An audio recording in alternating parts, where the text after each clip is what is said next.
O livro de Mirdá, capítulo 21. A sagrada vontade total. Por que as coisas ocorrem de certa forma e quando isso se dá?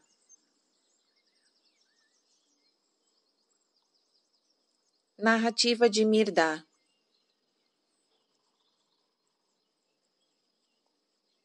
É estranho que vós, filhos do tempo e do espaço, não percebais que o tempo é a memória universal inscrita nos tabletes do espaço.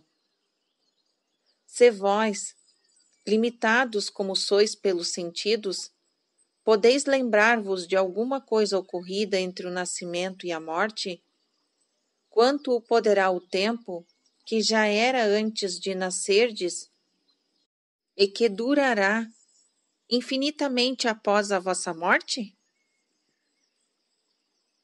Dir-vos-ei que o tempo lembra-se de tudo, não só daquilo que tendes vívidas recordações, como também do que passou inteiramente desapercebido. Isso porque não há esquecimento no tempo. Não, jamais o tempo esquece. O mais leve movimento, respiração ou capricho. E tudo o que é guardado na memória do tempo fica profundamente gravado sobre as coisas do espaço.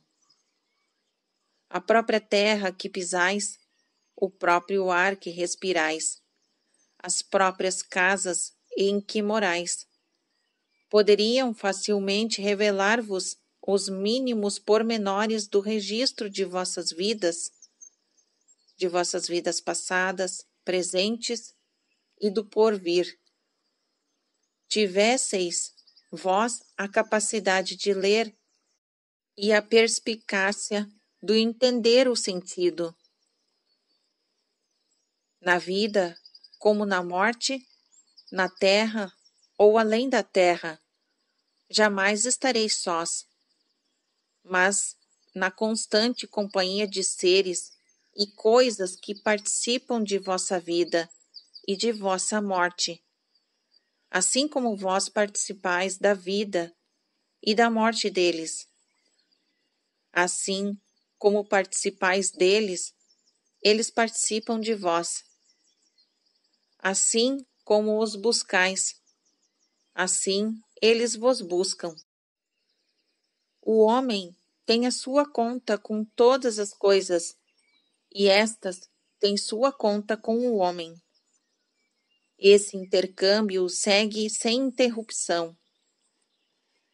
A memória do homem é um mau guarda-livros, não assim, porém, a perfeita memória do tempo, que conserva sempre em dia as contas de sua relação com os de seus contemporâneos e outros seres do universo, e os força a acertar as suas contas num piscar de olhos, vida após vida, morte após morte.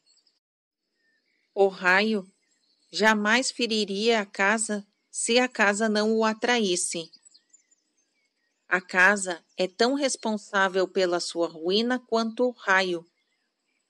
Um touro jamais chifra um homem se o homem não convidar a chifrá-lo. E, na verdade, aquele homem deve responder mais pelo seu sangue do que do boi.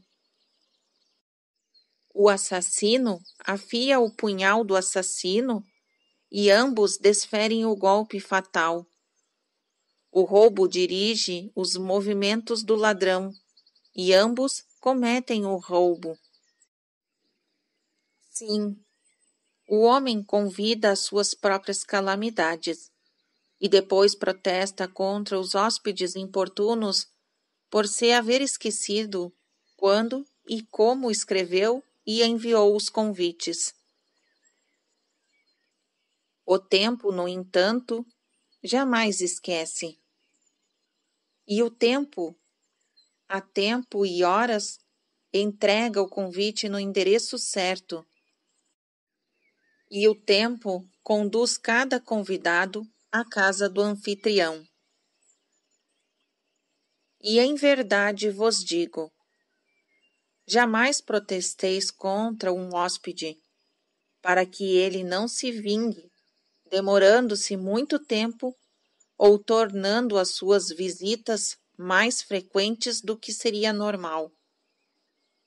Sede bondosos e hospitaleiros para com todos os vossos hóspedes, seja qual for o seu procedimento ou o seu comportamento, pois na realidade são somente vossos credores.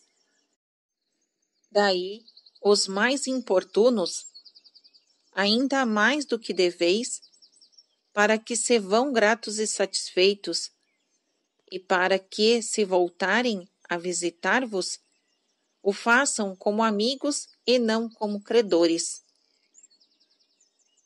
Tratai cada hóspede como hóspede de honra, a fim de que, captando-lhes a confiança, possais descobrir os motivos ocultos de sua visita. Aceitai a desventura como se fosse ventura, pois uma desventura, uma vez compreendida, logo se transforma em ventura. Por outro lado, a ventura mal compreendida, muito em breve se torna desventura. Vós escolheis o vosso nascimento e a vossa morte, a hora e o local e o modo, não obstante a vossa memória caprichosa, que não é mais do que um emaranhado de falsidades, cheia de buracos e de brechas enormes. O pretenso sábio declara que os homens não têm qualquer influência em seu nascimento e morte. O indolente que olha e esguelha para o tempo e espaço, logo afirma que a maior parte do que sucede no tempo e no espaço é acidental. Cuidado com os seus conceitos e suas ilusões, meus companheiros. Nada existe no tempo e no espaço que seja acidental. Todas as coisas são ordenadas pela vontade total, que em nada erra e nada esquece. Assim como as gotas de chuva se reúnem nas fontes, e as fontes fluem para se transformarem em riachos, e os riachos em ribeirões. Assim como os ribeirões se oferecem como afluentes dos rios maiores, e estes, por sua vez, levam as suas águas ao mar, e ao mar se juntam ao grande oceano. Assim, cada vontade de cada criatura, inanimada ou animada, flui como tributária da vontade total. Em verdade vos digo que tudo tem vontade, mesmo a pedra, aparentemente tão surda e muda e sem vida, não é isenta de vontade. Se assim fosse, ela em nada influiria e nada a afetaria. A sua consciência de querer e de ser poderá diferir da do homem em grau, porém, não em substância. De quanto com referência à vida de um só dia, podereis afirmar que sois conscientes? De uma parte insignificante na realidade.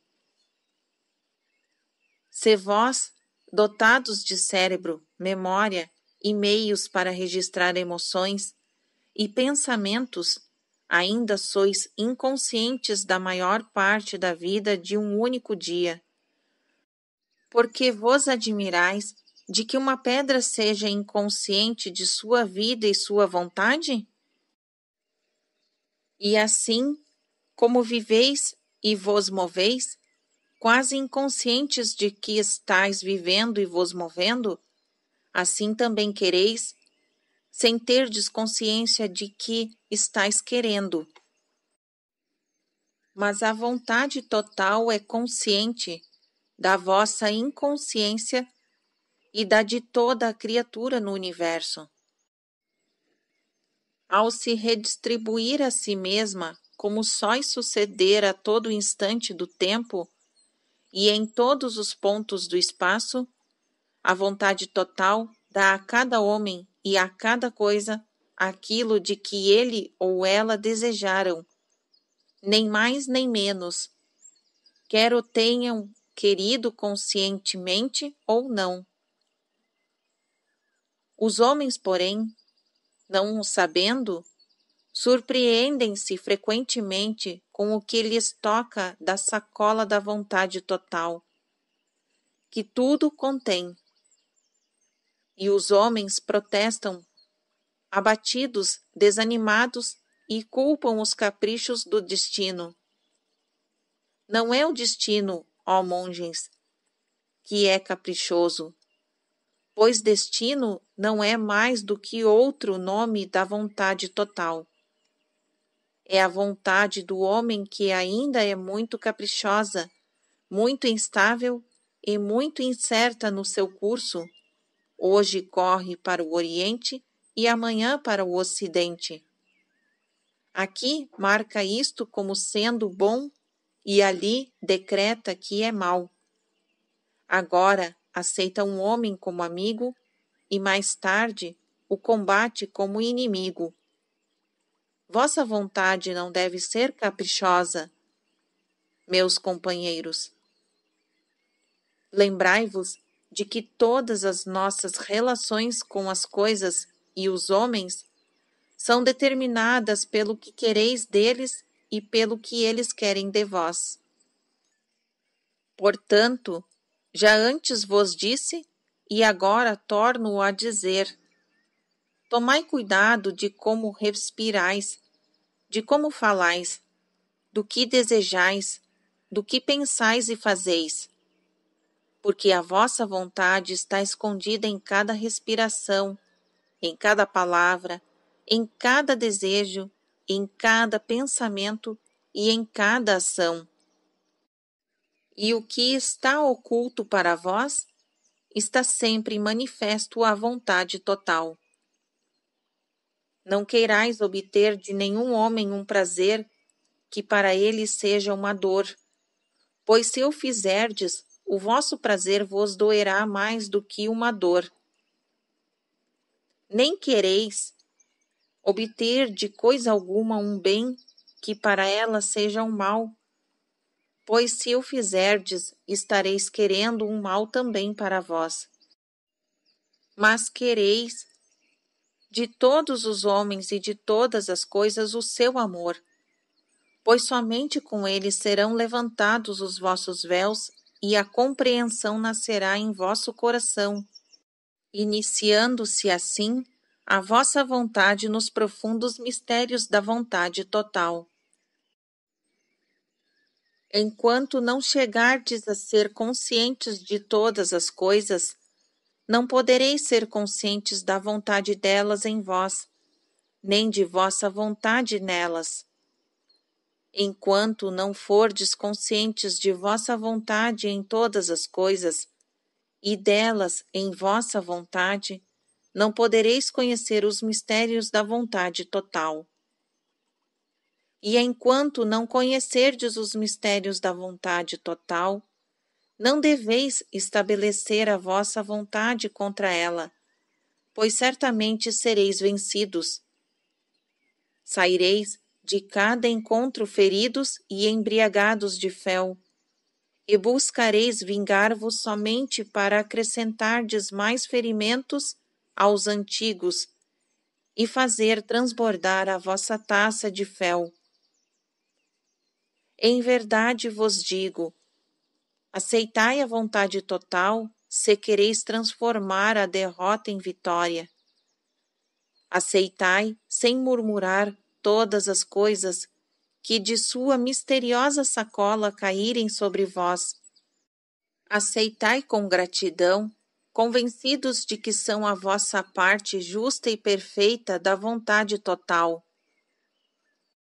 Aceitai-as com vontade de compreender o seu valor e o seu significado. E quando conseguirdes compreender os caminhos ocultos da vossa própria vontade, tereis compreendido a vontade total. Aceitai o que não sabeis, e talvez isso vos permita vir a saber. Voltai-vos contra o que ignorais, e continuareis a ter ante vós um enigma irritante. Deixai que a vossa vontade seja serva da vontade total, até que a compreensão torne a vontade total serva da vossa vontade. Assim, ensinei eu a Noé. Assim, eu agora vos ensino.